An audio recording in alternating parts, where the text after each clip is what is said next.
First, you have to inculcate the idea into his head. You know what I mean? And it's not an easy thing to do.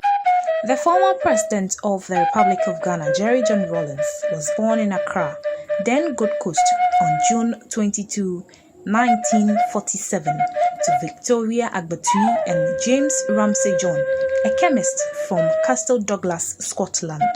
Rawlings attended Achimota School in 1966. He later joined the Ghana Air Force shortly after his secondary education. On his application, the military switched his surname, John, and his middle name, Rawlings. In January 1969, he graduated the Ghana Air Force, Takrady, where he was posted and was commissioned as a pilot officer, winning the coveted Speedbird Trophy as the best cadet in flying the Su-7 ground attack supersonic jet aircraft and earned the rank Flight Lieutenant. Rawlings, who was part of the Free Africa movement, got discontent with Ignatius Echampon's government, which had come to power through a coup in January 1972. On May 15, 1979, Rawlings did other soldiers staged a coup against General Fred Ekufu, but failed and got arrested to be sentenced to death.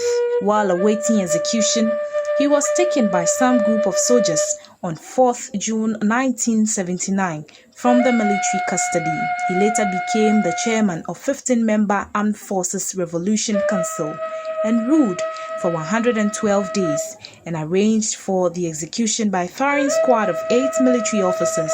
Later, he introduced the house cleaning exercise involving the killing of 300 Ghanaians. On 24th September 1979, he handed power to President Hila Liman of the People's National Party. 2 years later, Rawlings outstarred Hila Liman in a coup d'etat stay on 31st December 1981, claiming that civilian rule was weak and the economy was deteriorating. In 1991, the National Commission on Democracy created by Rawlings released a report recommending the election of an executive president. Rawlings took a slot and won in favor of the NDC with 60% of the national vote. He then became the first president under the Fourth Republic. In 1996, he again contested and won to John Agyekum Kufuor of the MPP by 57%. John Rawlings married Nana Kunedu Agyeman in 1977, a colleague from Achimota School, with 4 kids, a son and 3 daughters, Zineto, Kimath, Amina, and Ya Santua Rawlings. On November 12, 2020, John Rawlings passed on at the Korle-Bu Teaching Hospital. Following his sad exit, President of the Republic, Nana Addo Dankwa Akufo-Addo, has declared a 7-day national mourning in honor of the former president. Indeed, the country has lost a great man. May his soul rest in peace and rise in glory. 32nd anniversary of Ghana's Republic Day. We are laying Dr. Nkrumah's remains to rest at the site of his greatest triumph.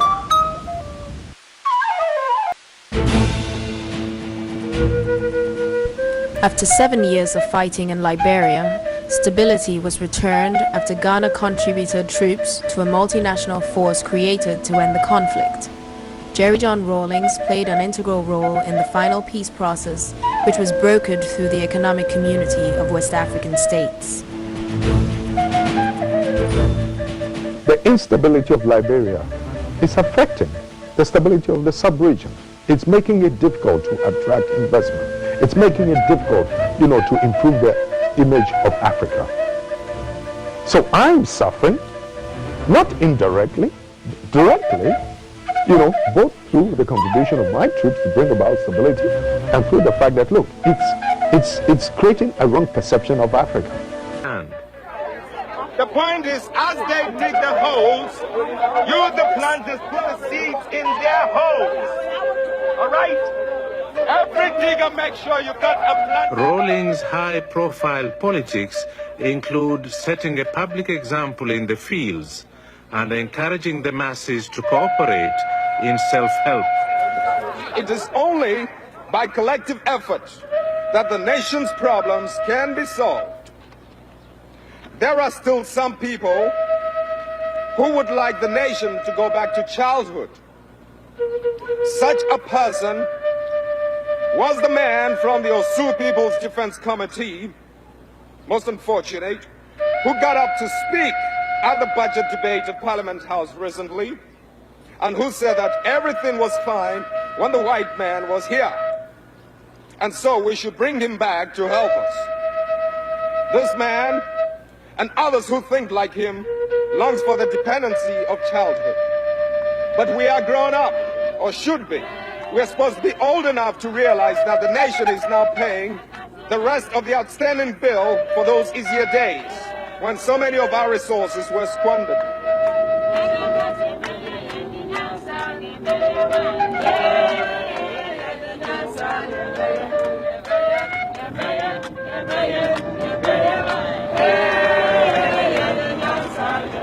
Although Rawlings is a military man, he is more concerned with mobilizing for development than for war.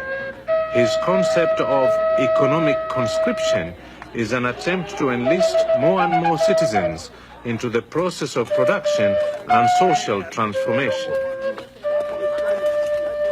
But Ghana's economy is fragile.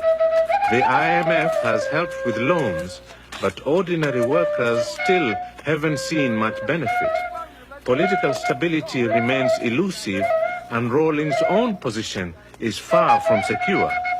To safeguard both his and the country's future, the Rawlings rhetoric now speaks of mobilizing both hoe and gun. The right to defend your freedom is a must. Sure. And the means of having to do so is something you will have to acquire. Oh no. It's a long way off. We've lost a lot of time in having to democratize violence. She means only being why you're here later. Oh no. Okay. Right from America to China to Russia. I mean, more like 10-year-old children can be. Maybe the democratization of violence. Whoever took control of the bullets, the guns, was obviously going to dominate you. And that's the way